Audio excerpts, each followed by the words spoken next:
The Houston Texans are done with the 2024 NFL Draft. Let's give the draft class a grade. Welcome into the channel. I'm Cody Stoots. Let's talk some Texans, or should I say, welcome in to the classroom. I am Mr. Stoots. I will be your instructor for today grading the draft class. Okay, I'm not going to do that voice the whole time, but ultimately we'll give this draft class an overall grade on a variety of things. But before we get to the criteria and how much each pick weighs versus the other ones, let's hear from the person we're kind of grading, Nick Caserio, the general manager of the team. What does he think of the draft grades exercise?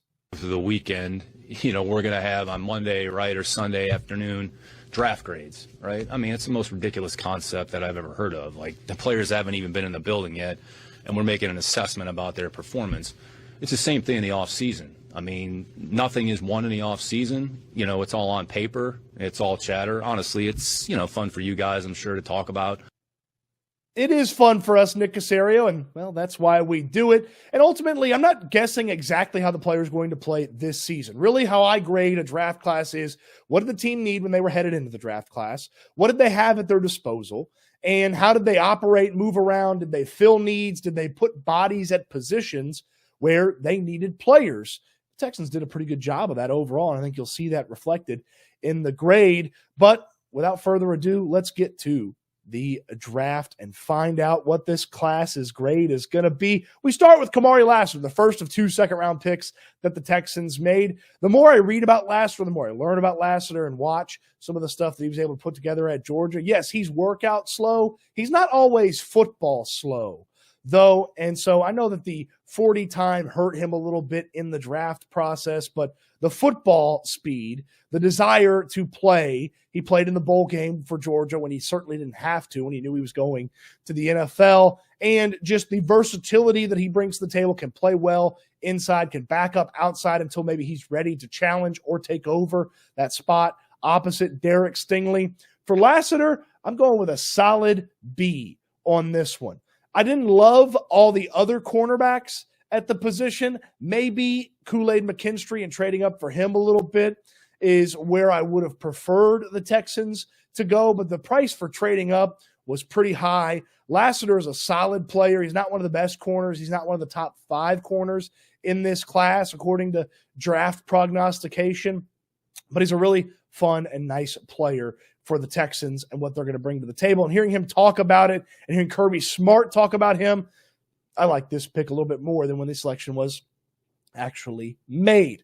The offensive lineman from Notre Dame with the second round pick the Texans had, Blake Fisher. What do we grade Blake Fisher? Well, I don't believe they needed a tackle at this spot, okay? I don't believe they needed a tackle at this spot. Fisher is a fine tackle. He was about the 9th or 10th tackle graded on most people's boards, and he's the 9th tackle taken in this draft. And Nick Caserio mentioned there was a run on offensive linemen, 12 in the finish to the second and all of the third round after the Texans selected Fisher. So after a cornerback run maybe led to him getting Lassiter, he didn't want to wait on a guy like Fisher. When you think about the fact that Michael Dieter, Josh Jones, Jaron Christian, Charlie Heck, Laramie Tunsil,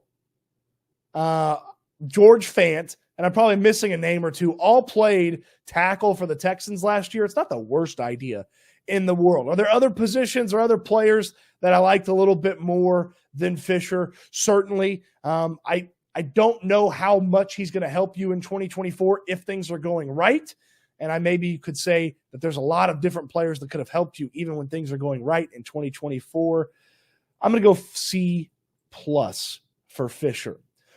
From USC, the 3rd round selection of the Texans traded up a little bit for him, Kalen Ballock. And again, a player that as you learn more about him, you start to get more excited about what Ballock brings to the table. And he's a rangy guy. The tackling's a little bit of an issue, but he can play center field, and the Texans needed safety depth and a guy that long-term can be a guy that is there if Jimmy Ward moves on after this year's contract's up. If the team moves on from Jalen Petrie because he doesn't bounce back and perform well this season, Eric Murray and MJ Stewart are fine players, but they've been backups for most of their career now. And so Ballock gives you some potential. My guy, Dane Brugler, didn't have him in the top 100, but a lot of people did. Ultimately, he went about where the Texans, about where he was expected to go when the Texans selected him. I like him. There's a lot of intrigue, and he's an exciting player, a young player. We're going to go with another B. Now we go to the third day of the draft where the Texans had the majority of their draft capital, and they actually moved up to a pick they used to own to get Cade Stover, the Ohio State tight end. And let me go ahead and put this grade on there. This is an A. I believe Stover was the second best tight end in this class. The relationship with C.J. Stroud, the mentality that he has when it comes to football is exactly what the Texans talk about when they talk about tight end, or when they talk about the type of player that they want to add. And certainly for the tight end position, he has a lot to offer. He can catch the ball. He's a willing blocker, though he needs to fine-tune a little bit of what he brings to the table from that standpoint. But I loved the Stover pick. It's my favorite pick the Texans made, and it is going to get an A from me. Then we move into the latter rounds of this draft, and these picks are not weighed as much, so a really good selection here is not going to knock your socks off. A really bad selection here is not going to ruin your overall grade. The Texans drafted a safety turned linebacker, Jamal Hill from Oregon, and they drafted him with the 188th overall pick. Here's what I like about Hill, and here's why I'm getting a B on this. He has a discernible skill, like a clear discernible skill that some of the backup linebackers do not currently have. This is a former safety that can go and cover guys at the linebacker spot for you. So I really like that. And that's what you're hoping to acquire from late draft picks is, do they have a skill that maybe one of my other backups doesn't currently have? Hill has that, as he's a former safety turned linebacker. Go out there and cover guys from the linebacker spot. That's a B.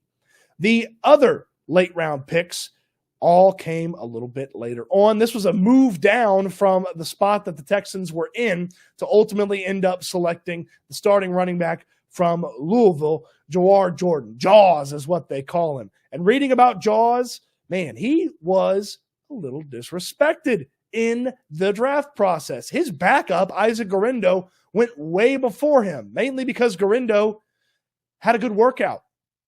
Jaws had a good season. He's one of the leading rushers in the ACC. He'd had a really nice season for Louisville. He's a special teams contributor, and reading about him, he is perfect in scouts' eyes for the zone scheme, and his vision and ability to execute the zone scheme allows him to get chunk yardage. I think the phrasing Dane Brugler used at The Athletic was double singles and home runs, because he knows how to read the lanes that he's supposed to run down. This is a big A from a late round pick.